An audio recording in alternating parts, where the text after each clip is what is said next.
The summer guests. A newly married couple was strolling back and forth along the station platform. His arm was around her waist. She pressed close to him, and both were blissfully happy.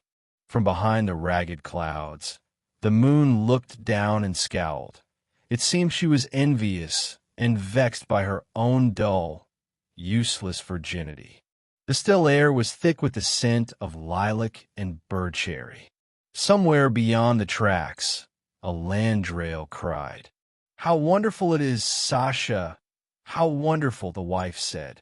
"Truly, one might think it's all a dream. Look how cozy and tender that little wood looks. How charming those solid, silent telegraph poles are.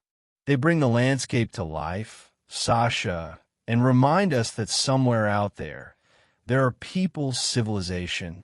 And don't you just love it when the wind faintly brings you the sound of a distant train?" "Yes, but your hands are so hot." "That's because you're excited, Varya. What did they prepare for supper tonight?" "Cold okroshka soup and chicken. One chicken is plenty for the two of us. And they brought you sardines and smoked fish from town."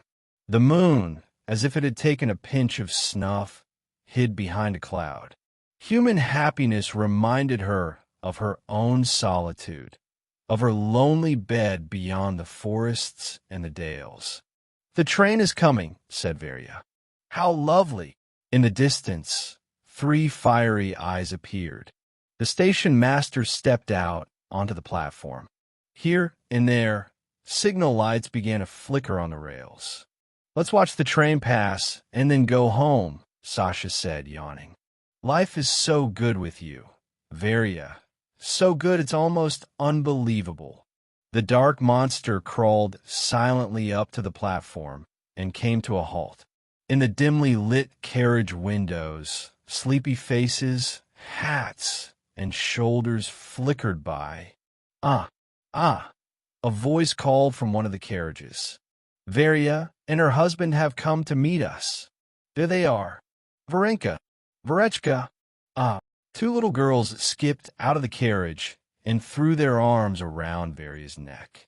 They were followed by a stout, elderly lady and a tall, thin gentleman with gray sideburns, then 2 schoolboys laden with luggage, then a governess, and behind her, the grandmother. "And here we are, my boy," the gentleman with the sideburns began, wringing Sasha's hand. "Waiting for us, I bet.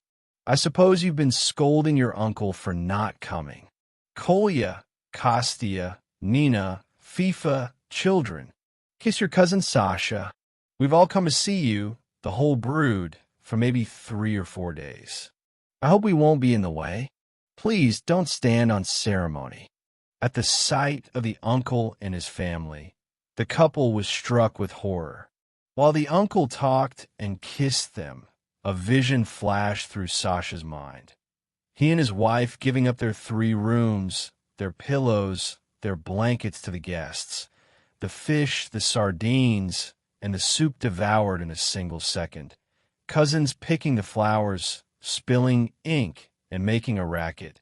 The aunt spending the whole day talking about her ailments and her noble birth as the Baroness von Fintisch.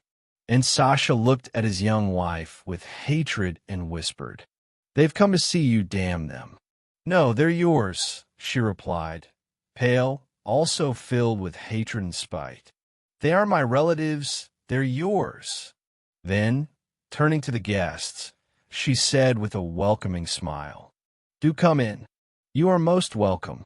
The moon drifted out from behind the cloud again. It seemed to be smiling.